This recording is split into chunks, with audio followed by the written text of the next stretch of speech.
வணக்கம். நான் உங்கள் முருகானந்தம் பெஸ்ட் அகாடமி பட்டுக்கோட்டையிலிருந்து. இன்றைய திருக்குறள், எப்பொருள் யார் யார் வாய் கேட்பினும் அப்பொருள் மெய்ப்பொருள் காண்பதறிவு. யார் எதை பற்றி எந்த கருத்தை கூறினாலும் அதில் உள்ள உண்மைத்தன்மை அறிந்து கொள்வதே அறிவு என்கிறார் திவ்யப்புலவர். இந்த அற்புதமான திருக்குறளோட வீடியோக்குள்ளே போகலாம். ஸோ இன்றைக்கி குரூப் 4 ரிசல்ட் வந்துருச்சு. 2025ஆம் ஆண்டிற்கான குரூப் 4 ரிசல்ட்டு வந்து பல நாட்கள் ஆகிவிட்டது. இன்னும் ஓரிரு நாட்களில் வருகின்ற வெள்ளிக்கிழமைக்குள் சிவி லிஸ்ட் வெளியிடுவதற்கான வாய்ப்புகள் இருக்கிறது. ஸோ இந்த சூழலில் தொடர்ந்து என்னிடம், சார் எந்த ரேங்க் வரைக்கும் குரூப் 4 வேலை கிடைக்கிறதுக்கு வாய்ப்பு இருக்குது, நான் இந்த கேட்டகரியில் வர்றேன் சார், எவ்வளோ வாய்ப்பு இருக்கும், ஏதாவது சொல்லுங்கள் சார்னு சொல்லி தொடர்ந்து மாணவ செல்வங்கள் கேட்டுக்கொண்டதன் பேரில் நான் இந்த வீடியோவை அப்லோட் பண்ணுறேன். ஸோ இது போன்ற வீடியோக்களை வெளியிடுவதில் எனக்கு உடன்பாடு இல்லை. ஏன்னா எல்லா ப்ராசஸ் முடிஞ்சிருச்சு. இனி அடுத்து நம்ம குரூப் 2, குரூப் 1, அடுத்து யூபிஎஸ்சியை நோக்கி நகரக்கூடிய அந்த திடமான எண்ணங்களை தான் நம்ம வளர்த்துக்கணும். ஸோ அதிலேயே இருக்கக்கூடாது அப்படிங்கிறது என்னுடைய கருத்து. பட் இருந்தாலும் பல்வேறு தரப்பு மாணவ செல்வங்களும் தொடர்ந்து கேட்டுக்கொண்டதன் பேரில் இந்த கட் ஆஃப் அனாலிசிஸை பண்ணுறேன். ஸோ இது கட் ஆஃப் அப்படின்னு கூட சொல்ல முடியாது, சரிங்களா? இதில் மாற்றங்கள் வரலாம். இது எல்லாமே ஒரு கணிப்பு தான். ஸோ மொத்த வேக்கண்ட்டுன்னு சொல்லி பார்த்தீங்கன்னா டிஎன்பிஎஸ்சியோட அவங்க வெளியிட்ட வேக்கண்ட் லிஸ்ட்டு படி 4456 வேக்கண்ட்டுங்க. டோட்டலாக 4456 வேக்கண்ட்டு. அதில் ஸ்டெனோ அண்டு டைப்பிஸ்ட் இது ரெண்டையும் சேர்த்திங்கன்னா 1503 வேக்கண்ட், சரிங்களா? 1503 வேக்கண்ட். ஸோ இதை நம்ம லெஸ் பண்ணோம்னா டோட்டலாக 2953 வேக்கண்ட் இதுதான் ஜூனியர் அசிஸ்டண்ட்டு, விஏஓ, அசஸர், இந்த போஸ்ட் எல்லாமே, சரிங்களா?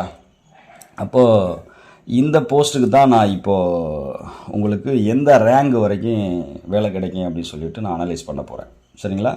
ஜூனியர் அசிஸ்டண்ட்டு விஏஓக்கான மொத்த vacant 2953 as per TNPSC notification and ஆடனம், சரிங்களா? ரெண்டுலையும் சேர்த்து எதை லெஸ் பண்ணியிருக்கேன்? டைப்பிஸ்ட் அண்டு ஸ்டெனோ டைப்பிஸ்ட்டை லெஸ் பண்ணியிருக்கேன். ஓகேவா?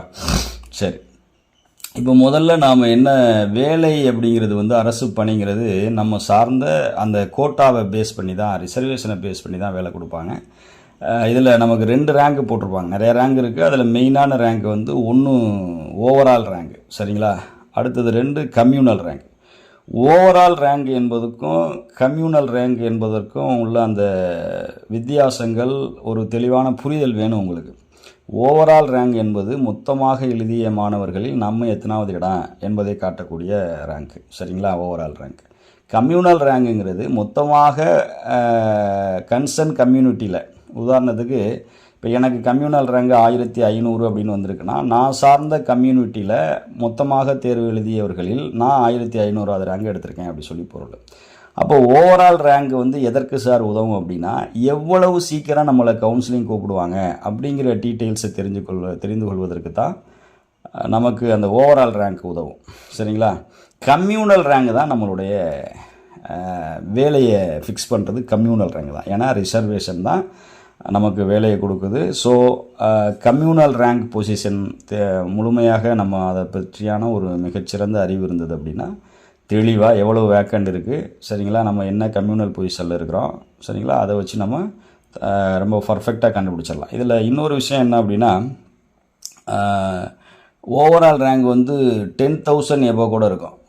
10,000 எபோ, சரிங்களா, ஓவரால் ரேங்க். கம்யூனல் ரேங்கில் வெறுமனமே ஒரு 700 சொச்சம் 600 சொச்சம் கூட இருப்பாங்க, சரிங்களா? ஸோ அவங்கெல்லாம் கூட வேலையை வாங்கிட்டு போவாங்க. ஸோ நமக்கு வேலையை நிர்ணயிப்பது ஓவரால் ரேங்க் அல்ல, கம்யூனல் ரேங்க் தான், சரிங்களா? ஓகே, இப்போது லிசன் பண்ணுங்கள். இந்த 2953 வேக்கண்ட்டை நமக்கு ரிசர்வேஷன் பாலிசிஸ், உங்களுக்கு ரிசர்வேஷன் மெத்தட்லாம் உங்களுக்கு தெரியும். நான் தெரியலைன்னா நீங்கள் இந்த வீடியோவை ஃபுல்லாக ஸ்கிப் பண்ணாமல் பாருங்கள். கம்ப்ளீட்டாக நீங்கள் அடுத்தடுத்த தேர்வுகளில் எந்த ஒரு யூடியூப் சேனலையும் நீங்கள் எதிர்பார்த்து காத்திருக்க மாட்டீங்க. கட் ஆஃப் வெளியிடுவாங்களா, வருமா, நமக்கு வேலை கிடைக்குமா அப்படிங்கிறது, சரிங்களா? பேசிக் என்னென்னா, தமிழ்நாட்டில் 69% ரிசர்வேஷன் இப்போது நடைமுறையில் இருக்குது, சரிங்களா? இப்போது லிசன் பண்ணுங்கள். அதில் ஓசி, ஓப்பன் காம்படிஷன் அப்படிங்கிறது 31%, இது தெரியும், சரிங்களா? ஓசி. அடுத்தது பிசி 26.5%, பிசிஎம் முஸ்லீம் 3.5%, சரிங்களா? அடுத்து எம்பிசி 20%, அடுத்தது எஸ்சி 15%, அடுத்தது எஸ்சிஏ சரிங்களா 3%, அப்புறமேல எஸ்டி வந்து 1%. இதுதான் ரிசர்வேஷன். இது உங்களுக்கு கிளியராக தெரியணும் சரிங்களா. நீங்கள் என்ன கோட்டாவில் இருக்கீங்களோ உங்களுக்கான ரிசர்வேஷன் எத்தனை பர்சன்டேஜ் அப்படிங்கிறத தெரிஞ்சுக்கோங்க. அந்த ரிசர்வேஷன் வந்து பல்வேறு விதமாக பிரிச்சுருவாங்க. நான் அதையும் உங்களுக்கு டீட்டெயிலாக சொல்கிறேன் சரிங்களா. இந்த வீடியோவை ஸ்கிப் பண்ணாமல் பார்த்தீங்கன்னா 100% 100% நீங்கள் உங்களுக்கு வேலை கிடைக்குமா கிடைக்காதாங்கிறத நீங்களே முடிவு செய்து கொள்ளலாம் சரிங்களா. ஓகே, இப்போது கவனிங்களேன். இந்த அடிப்படையில் நான் அந்த 2953 வேக்கண்டை எப்படி ஓசிக்கு பிரித்தோம்னா 915 வேக்கண்டு ஓசிக்கு ஒதுங்கும் சரிங்களா. பிசிக்கு 783 வேக்கண்டு. எப்படி சார் அப்படின்னா இந்த 2953 சரிங்களா 26.5% 783 சரிங்களா. பிசிஎம் வந்து 3.5% 103 சரிங்களா. எம்பிசிக்கு 591 வேக்கண்ட் வரும் சரிங்களா. எஸ்சிக்கு 442 வேக்கண்ட் வரும். எஸ்சிஏ 89 வேக்கண்ட் வரும். எஸ்டிக்கு வந்து 30 வேக்கண்ட் வரும். டோட்டலாக 2953 வேக்கண்ட் வரும் சரிங்களா. இதுதான் டிஸ்ட்ரிபியூஷன் ஓகேவா. இதைத்தான் வந்து அவங்க உள்ளர பிரிப்பாங்க. உள்ளர எப்படியெல்லாம் பிரிப்பாங்க. இப்போ ஓசியில் வந்து 915 வேக்கண்டு. ஸோ லிசன் பண்ணுங்கள். ஓசியில் ஒரு 915 வேக்கண்ட் இருக்குது. இந்த 915 வேக்கண்டு அப்படியே தனித்தனியாக அக்கக்கா பிரிச்சிடுறாங்க ரிசர்வேஷன் மெத்தடில் சரிங்களா. இதை ஃபஸ்ட்டு வந்து என்ன பண்ணுறாங்கன்னா ஜென்ரல் டர்ன் அப்படி சொல்லி பிரிப்பாங்க சரிங்களா. ஜென்ரல் டர்னில் வந்து பார்த்திங்கன்னா ஒரு குறிப்பிட்ட பர்சன்டேஜ் சரிங்களா, அதான் 70% வரும். அப்புறமேல ஜென்ரல் டர்னில் பிஎஸ்டிஎம் அப்படி சொல்லிட்டு ஒன்று வரும் சரிங்களா. அப்புறம் ஜென்ரலில் விமன், அப்புறம் ஜென்ரல் விமனில் பிஎஸ்டிஎம் சரிங்களா. அப்புறம் ஜென்ரல் டெஸ்டிடியூடு விடோ, அப்புறம் ஜென்ரல் டெஸ்டிடியூடு விடோவில் பிஎஸ்டிஎம் சரிங்களா. அப்புறம் இங்கே எக்ஸர்வீஸ்மேன் ஜென்ரல், அப்புறம் எக்ஸர்வீஸ்மேன் ஜென்ரல் பிஎஸ்டிஎம், அப்புறமேல ஃபிசிக்கலி சேலஞ்சு ஸ்டூடெண்ட்ஸ் சரிங்களா பிஹெச்சி ஸ்டூடெண்ட்ஸ் அது ஜென்ரல், அதுலேயே பிஹெச்சிசியில் வந்து பிஎஸ்டிஎம். இந்த மாதிரி கம்ப்ளீட்டாக பிரித்து எடுத்துருவாங்க. இதை பிரிப்பது எப்படி சார்? ஒவ்வொரு கோட்டாவிலையும் பிசிலையும் இதே மாதிரி பிரிவு இருக்குது. MBC, BCM, SC, ST, SCA எல்லாத்துலேயுமே இது போன்ற பிரிவுகள் இருக்குது. இந்த மாதிரி தான் பிரித்து கொடுக்குறாங்க. இது எந்த வகையில் சார் பிரிக்கிறாங்க அப்படின்னா, இப்போ ஓப்பனில் 915 வேக்கண்ட் இருக்குதுன்னு சொன்னேன் சரிங்களா. இதில் வந்து ஃபஸ்ட்டு ஒரு 5% எடுத்துருவாங்க சரிங்களா. 5% எடுத்துட்டாங்கன்னா அது எக்ஸர்வீஸ்மேனுக்கு கொடுக்கக்கூடிய ரிசர்வேஷன். ஒரு 4% எடுத்துருவாங்க, அது மாற்றுத்திறனாளிகளுக்கு கொடுக்க வேண்டிய ரிசர்வேஷன் சரிங்களா. மீதி இருக்கிறதுல ஸோ இது கன்ஃபார்ம் இல்லை, பட் 5% தான். இது உங்களுக்கு 4% தான். பட்டு பிரிச்சுட்டு அதுக்கப்புறம் எடுக்கிறாங்களா அல்லது இதுலேருந்து எடுத்துகிட்டு அதுக்கப்புறம் பிரிக்கிறாங்களாங்கிறது கன்ஃபார்ம் பண்ணலை நான் சரிங்களா. இப்போ 915 வந்து இந்த 5% 4% போக மீதி இருக்கக்கூடியதில் 70% வந்து ஜென்ரல் டர்னாக வரும், 30% வந்து லேடிஸுக்கு ரிசர்வேஷனாக வரும் சரிங்களா. ஸோ இந்த மாதிரி பல்வேறு கூறுகளை பல்வேறு விஷயங்களை நான் அலசி ஆராய்ச்சி உங்களுக்கு நான் கட் ஆஃப் வந்து கிரியேட் பண்ணி வச்சுருக்கேன். ஸோ அந்த வகையில் பார்த்தீங்கன்னா இங்கே பாருங்கள், நான் சொல்கிறத ரொம்ப கவனமாக கேளுங்க. கிட்டத்தட்ட ஒரு 95லேருந்து 98%, 99% சரியாக இருக்கிறதுக்கு வாய்ப்பு இருக்குது சரிங்களா. ஒரு பிசி கேண்டிடேட்டாக இருந்தீங்கன்னா சரிங்களா, நீங்கள் எப்படி சொல்கிறது, ஒரு பிசி விமனாக இருந்தீங்கன்னா சரிங்களா, ஒரு பிசியில் விமனாக இருந்தீங்கன்னா உங்களுக்கு கிட்டத்தட்ட ஒரு 1000 அதாவது கம்யூனல் ரேங்க் நீங்கள் 1000 வரைக்கும் உங்களுக்கு வேலை கிடைக்கிறதுக்கான 100% பாசிபிலிட்டிஸ் இருக்குது சரிங்களா. 1000க்கு மேலேங்கிறதெல்லாம் வந்து கிடைக்காது அப்படின்லாம் உறுதிப்பட யாராலும் சொல்ல முடியாது. டேட்டாஸ் எல்லாமே கையில் இருந்தால் தான் சொல்ல முடியும் சரிங்களா. டேட்டா கையில் வச்சுருந்தா கூட சொல்ல முடியாது. ஏன்னா வந்து சில பேர் ஒரு 100-200 பேர் ஜாயின் பண்ணாமல் இருப்பாங்க. ஸோ அப்போ 100 பேர் முன்னாடி இருக்கவங்க ஜாயின் பண்ணலாட்டி அடுத்த நிலையில் இருக்கக்கூடிய ஒரு 100-200 பேர் தான் பின்னாடி வந்து ஜாயின் பண்ணுவாங்க. ஸோ கட் ஆஃப் முன்ன பின்ன வரும். அதனால் அதெல்லாம் 100% யாரும் உறுதிப்பட சொல்ல முடியாது. ஸோ இப்போ இருக்கக்கூடிய சூழலில் பிசி கம்யூனிட்டியில் விமனில் ஒரு 1000 கம்யூனல் ரேங்க் தான் நான் சொல்கிறேன். 1000 ரேங்க் வரைக்கும் நீங்கள் 1000 ரேங்க்குனா கிட்டத்தட்ட ஓவரால் ரேங்க் 3000 போகணும்னு வச்சுங்களேன், இல்லை 2900 அந்த மாதிரி வரும்னு வச்சுங்களேன். ஸோ பிசியில் 1000 வரை சரிங்களா லேடிஸு கன்ஃபார்ம் வேலைக்கு போகலாம் சரிங்களா. அதே பிஎஸ்டிஎம்மாக வச்சுருந்தாங்க அப்படின்னா அதே பிசி லேடிஸு ஒரு 1120 வரைக்கும் கன்ஃபார்ம் வேலைக்கு போகலாம் சரிங்களா. அதே மாதிரி இப்போ ஜென்ரல் அதாவது ஜென்ஸ்ன்னு சொல்ல முடியாது, அந்த ஜென்ரல்லையும் லேடிஸும் போவாங்க சரிங்களா. ஜென்ரலாக இருந்தாங்கன்னா அதாவது ஜென்ஸாக இருந்தாங்கன்னா, நான் பிசி ஜென்ஸை சொல்கிறேன் இந்த இடத்துல. ஸோ ஜென்ஸாக இருந்தாங்க அப்படின்னா பிசி ஜென்ஸ் ஒரு 750 வரைக்கும் வேலைக்கு போகிறதுக்கான வாய்ப்புகள் இருக்குது. 750க்கு மேலே போனால் சார் 800 இருக்கும் சார் வேலை கிடைக்குமா அப்படின்னா அது கவுன்சிலிங் ட்ரெண்டை பொறுத்து மாறுபடும். சில பேர் சில டிபார்ட்மெண்ட்டு போகணும் எனக்கு பிடிக்கலை அப்படின்னு சொல்லிவிட்டு ஆல்ரெடி சர்வீஸில் இருக்கிறவங்களே எழுதுவாங்க. அந்த மாதிரி ஒரு 100 200 300 பேர் இருக்கலாம். ஸோ அவங்களுக்கு தேவையான டிபார்ட்மெண்ட்டு கிடைக்கலாட்டி அது இப்போது கவுன்சிலிங் அட்டன் பண்ண மாட்டாங்க. ஸோ அந்த வேக்கண்டெல்லாம் நமக்கு முன்னாடி கவுன்சிலிங் போனாலும் அவங்க வேக்கண்ட் எடுக்க ஃபில் ஆகாது சரிங்களா. அப்போ அடுத்த நிலையில் வர்றதுக்கு வாய்ப்பு இருக்குது. ஸோ 750 800 கூட வேலை கிடைக்கும். ஸோ 750ங்கிறது கன்ஃபார்ம் பிசியில் ஜென்ஸாக இருந்தீங்கன்னா சரிங்களா. இப்போ ஒரு வேளை வந்து நீங்கள் ஒரு எப்படி சொல்கிறது பிஎஸ்டிஎம் வச்சுருக்கீங்க அப்படின்னு சொன்னீங்கன்னா பிசியில் ஜென்ஸு பிஎஸ்டிஎம் வச்சுருந்தீங்கன்னா ஒரு 800 850 வரைக்கும் நீங்கள் எதிர்பார்க்கலாங்க சரிங்களா. கிட்டத்தட்ட நான் 100% சொல்கிறேன். இவ்வளோ தான். இது எல்லாமே கம்யூனல் ரேங்க் சரிங்களா, கம்யூனல் ரேங்க். ஆமாம், அதாவது பிஎஸ்டிஎம்மாக இருந்தால் 1120 வரைக்கும் நீங்கள் வேலை கிடைப்பதற்கு 100% வாய்ப்பு இருக்குது. பிசி ஜென்ஸாக இருந்தீங்கன்னா 850 வரைக்கும் ரேங்கில் வேலை கிடைக்கிறதுக்கு வாய்ப்புகள் இருக்குது சரிங்களா. ஓகே, நீங்கள் நார்மலாக இருந்தீங்கன்னா பிஎஸ்டிஎம் இல்லை சார் அப்படின்னா லேடிஸாக இருந்தால் 1000, ஜென்ஸாக இருந்தால் 750 வரைக்கும் கிடைப்பதற்கான வாய்ப்புகள் இருக்குது. ஏன்னா உங்களுக்கு 31% ஓப்பன்லையும் நீங்கள் போகலாம். ஸோ 26% பிசி கோட்டாவிலையும் போகலாம் சரிங்களா. ஓகே, அப்புறமேல நீங்கள் அந்த டெஸ்டிடியூடோ சரிங்களா, அப்புறமேல physically challenge student, ex service menu, இவங்களுக்கெல்லாம் எத்தனை பர்சன்டேஜ் வேக்கண்ட்டு மொத்தம் எத்தனை வேக்கண்ட்டு அதில் எத்தனை பர்சன்டேஜ் நான் சொன்னனோ சரிங்களா. டெஸ்டிடியூடோவுக்கு 10%, ரிசர்வேஷன் டெஸ்டிடியூடோவுக்கு 10%, அந்தந்த கன்சர்ன் விமன் கேட்டகரியில் மட்டும்தான், ஜென்ரலில் போய் எடுக்கக்கூடாது சரிங்களா. ஜென்ரல்லையும் விமன் கேட்டகரியில் உண்டு சரிங்களா. அதில் 10% ஒதுக்கி பாருங்கள். ஒதுக்கி பார்த்தா அதை கண்டுபிடிச்சிடலாம். ஓகேவா. வேறு எதுவும் டவுட் இருந்துச்சுன்னா சொல்லுங்கள், நான் கமெண்ட் செக்ஷனில் கேட்டிங்கன்னா நான் கமெண்ட் பண்ணுறேன். அப்புறமேல பிசி முஸ்லீம் பார்ப்போம், பிசிஎம்மு பார்க்கலாம். பிசிஎம்மை பொறுத்த வரைக்கும் அவங்களுக்கு வந்து 3.5% தான் ரிசர்வேஷன். அதனால் கிட்டத்தட்ட எப்படி இருக்குது அப்படி சொன்னிங்கன்னா ஒரு 100 வரைக்கும் வாய்ப்பு இருக்குது சரிங்களா. பிஎஸ்டிஎம்மாக இருந்தால் ஒரு 150 வரைக்கும் போகலாம் சரிங்களா. அதே வந்து இது வந்து யாருக்கு அப்படின்னா விமனுக்கு சரிங்களா.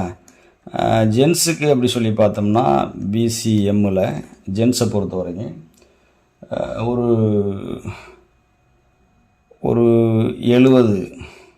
70 வரைக்கும் போகலாம். ஸோ பிஎஸ்டிஎம்மாக இருந்தால் ஒரு 100 வரைக்கும் போகலாம் சரிங்களா. இவ்வளோ தான். அப்போ பிசிஎம் வந்து பிஎஸ்டிஎம் வச்சுருந்தா 150 கம்யூனல் ரேங்க். கம்யூனல் ரேங்க் 150னா இவங்க வந்து சம்டைம்ஸ் ஒரு 5000க்கு மேலே கூட ஓவரால் ரேங்க் இருக்கலாம். ஓவரால் ரேங்க் இங்கே வேலையை நிர்ணயம் செய்வது இல்லை, கம்யூனல் ரேங்க் தான் சொல்கிறேன் சரிங்களா. அதே நேரத்தில் சில ப்ரிடிக்ஷன்லாம் 100% பர்ஃபெக்டாக இருக்காது சரிங்களா. கொஞ்சம் முன்ன பின்ன இருக்கிறதுக்கு வாய்ப்பு இருக்குது. இதை விட கூடுதலாக வருவதற்கு வாய்ப்பு இருக்குது, குறைவதற்கான வாய்ப்பு ரொம்ப குறைவு தான். சரி, அடுத்தது வந்து எம்பிசி சரிங்களா. எம்பிசி விமனில் எம்பிசி சரிங்களா.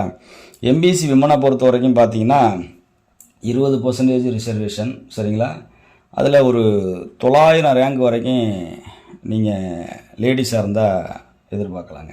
900 ஒரு 800 வச்சுக்கோங்க, ஒரு 800 வரைக்கும் எதிர்பார்க்கலாம். ஸோ 900 வரைக்கும் வந்து பிஎஸ்டிஎம் வச்சுருந்தீங்கன்னா எதிர்பார்க்கலாம், பிஎஸ்டிஎம் சரிங்களா. அதே மாதிரி இங்கே ஜென்ஸை பொறுத்த வரைக்கும் எம்பிசியில் ஜென்ஸை பொறுத்த வரைக்கும் ஒரு 600 ரேங்க் வரைக்கும் கன்ஃபார்ம் 100% நீங்கள் 600க்குள்ளே கம்யூனல் ரேங்க் 600க்குள்ளே இருந்தீங்கன்னா 100% வேலைக்கு போகலாம் சரிங்களா. அதே நேரத்தில் நீங்கள் பிஎஸ்டிஎம் வச்சுருந்தீங்கன்னா சரிங்களா ஒரு 750 வரைக்கும் நீங்கள் எதிர்பார்க்கலாம். ஓகேவா, ஜென்ஸாக இருந்தால் கூட. ஸோ நான் சொல்கிறது எல்லாமே கம்யூனல் ரேங்கு. இப்போ எம்பிசி விமன் கம்யூனல் ரேங்க் வந்து நீங்கள் பிஎஸ்டிஎம்மாக இருந்தால் 900 வரைக்கும் இருக்கலாம், அது பிஎஸ்டிஎம் இல்லாட்டி 800க்குள்ளே இருந்தால் சேஃபு. சரிங்களா, நீங்கள் எம்பிசி ஜென்ஸாக இருந்தீங்க அப்படின்னா உங்களுக்கு வந்து நீங்கள் 600 வேக்கண்ட்டுக்குள்ளே இருந்தால் வேலை வாங்குறதுக்கு வாய்ப்புகள் இருக்குது. பிஎஸ்டிஎம் இருந்தால் ஒரு 700-750 வரைக்கும் வாய்ப்புகள் இருக்குது. சரிங்களா, அடுத்தது பாருங்கள், எம்பிசிக்கு அடுத்து எஸ்சி பார்க்கலாம். எஸ்சி விமனை பொறுத்த வரைக்கும் பாருங்கள், எஸ்சி விமனில் கிட்டத்தட்ட ஒரு 500 ரேங்குக்குள்ளே, எஸ்சியில் விமன் சார் 500 ரேங்க் சார் அப்படி சொன்னால் 500க்குள்ளே நீங்கள் இருந்தீங்கன்னா 100% வேலைக்கு போயிடலாம். நீங்கள் ஒரு வேளை பிஎஸ்டிஎம்மாக இருந்தால் 600 வரைக்கும் நீங்கள் பிஎஸ்டிஎம்முக்கு 600 வரைக்கும் சேஃப் தான். சரிங்களா, அதே போல் இப்போது எஸ்சியில் general, SC general means SC ஜென்ஸ்னு வச்சிங்களேன். எஸ்சி ஜென்ஸாக இருந்தீங்கன்னா கிட்டத்தட்ட நீங்கள் ஒரு 380 ரேங்க் வரைக்கும் சேஃப்டி, 380-400 கூட சொல்லலாம். சரிங்களா, 380 வரைக்கும் சேஃப்டியாக இருக்கலாம். சரிங்களா, நீங்கள் பிஎஸ்டிஎம் வச்சுருந்தீங்கன்னா ஒரு 460 வரைக்கும் சேஃப்டி. சரிங்களா, அதாவது ஒரு எஸ்சி விமன் பிஎஸ்டிஎம்மாக இருந்தால் 600 வரைக்கும் கம்யூனல் ரேங்க் இருக்கலாம். சரிங்களா, ஒரு எஸ்சி மேல் பிஎஸ்டிஎம் வச்சுருந்தால் 460 வரைக்கும் வேலைக்கு போகிறதுக்கான நிறைய வாய்ப்புகள் இருக்குது. சரிங்களா, பிஎஸ்டிஎம் இல்லாட்டி விமன் வந்து 500க்குள்ளே வேலைக்கு போகலாம். இது வந்து ஜென்ஸ் வந்து 380க்குள்ளே வேலைக்கு போகலாம். எல்லாமே கணிப்பு தான், கொஞ்சம் சிறிதளவுக்கு ஒரு மாற்றங்கள் இருப்பதற்கு வாய்ப்புகள் இருக்குது. சரிங்களா, அடுத்தது வந்து எஸ்சிஏ விமனில் எஸ்சிஏ ரிசர்வேஷன் வந்து பார்த்திங்கன்னா, இப்போ விமனில் வந்து எஸ்சிஏ ரிசர்வேஷன் சொல்லி பார்த்தீங்கன்னா மொத்தமே எஸ்சிஏ ரிசர்வேஷன் மொத்தமே 3% தான். சரிங்களா, அப்போ வேக்கண்டே குறைவாக தான் வரும். சரிங்களா, எஸ்சிஏ வேக்கண்ட் வந்து 89 தான் மொத்த வேக்கண்டே வருது. அதனால் உங்களுக்கு எஸ்சிஏயை பொறுத்த வரைக்கும் கிட்டத்தட்ட ஒரு 110, சரிங்களா, ஒரு 110, ஒரு 125 இந்த மாதிரி, அதாவது 110 ரேங்குக்குள்ளே எஸ்சிஏல கம்யூனல் ரேங்க் 110 எடுத்திருப்பாங்க, ஆனால் 7000 இருப்பாங்க. சரிங்களா, overall rank. So overall rank நம்மளுடைய வேலையை நிர்ணயிப்பது கிடையாது. கம்யூனல் ரேங்க் 110க்குள்ளே இருந்தீங்கன்னா ஓகே. பிஎஸ்டிஎம் இருந்து ஒரு 125-130க்குள்ளே இருந்தீங்கன்னா நிறையா வாய்ப்புகள் இருக்குது. அதே மாதிரி ஜென்ஸு எஸ்சிஏ, சரிங்களா, ஜென்ஸுன்னு தான் நான் போடுறேன், ஜென்ரல்னு போடலை.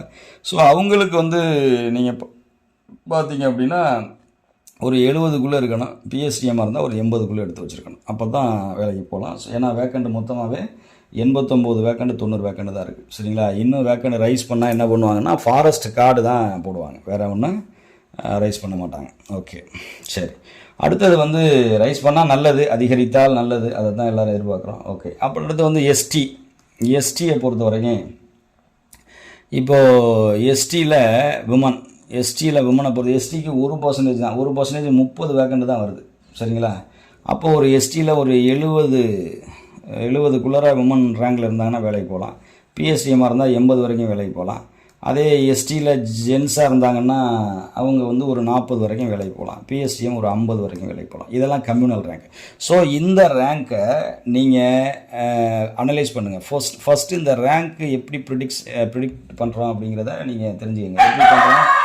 எப்படி பண்ணுறோம் அப்படின்னா, கம்ப்ளீட்டாக ரிசர்வேஷன் எத்தனை % டோட்டல் வேக்கண்ட் எவ்வளவு, சரிங்களா, அதை ஃபாலோ பண்ணி அப்புறம் அந்த டோட்டல் வேக்கண்டிலிருந்து எப்படி வந்து பல்வேறு கேட்டகரி பிரிக்கிறாங்க. இங்கே பாருங்கள், ஓசி இப்போ ஜென்ரல் எடுத்துக்கிட்டிங்கன்னா ஜென்ரல், அப்புறம் ஜென்ரல் பிஎஸ்டிஎம், அப்புறம் ஜென்ரல் உமன், அப்புறம் ஜென்ரல் உமன் பிஎஸ்டிஎம், அப்புறம் எக்ஸர்வீஸ்மேன் ஜென்ரல் பிஎஸ்டிஎம், அப்புறம் டெஸ்டிடியூட் விடோ ஜென்ரல் பிஎஸ்டிஎம், அப்புறம் ஃபிசிக்கலி ஹேண்டிகேப்டு ஸ்டூடெண்ட்டு அது ஜென்ரலு, அதில் பிஎஸ்டிஎம்மு, அதையே வந்து 4% அதை ஒவ்வொரு பர்சன்டேஜாக 4ஆக பிரிப்பாங்க. சரிங்களா, டெஃப்பு, பிளைண்டு, அப்புறமேல அந்த மல்ட்டாவாக இருக்கிறது டிசபிலிட்டி. சரிங்களா, ஸோ அந்த மாதிரிலாம் வந்து பிரிப்பாங்க. ஓகேவா, ஸோ இதெல்லாம் நீங்கள் கம்ப்ளீட்டாக ஒரு ஐடியாலஜி உங்களுக்கு கிடச்சிருச்சுன்னா உங்களுக்கு வேலை கிடைக்குமா கிடைக்காதா அப்படிங்கிறத நீங்கள் முடிவு பண்ணிக்கலாம். இதில் கடைசியாக நான் சொல்லக்கூடிய மிக முக்கியமான பாயிண்ட்டு, இந்த கட் ஆஃப் அப்படிங்கிறது இந்த கம்யூனல் ரேக்குள்ளே வேலை கிடைக்கும் அப்படிங்கிற இந்த கணிப்புங்கிறது தற்காலிகமானது தான், 100% தர்க்க ரீதியானதல்ல.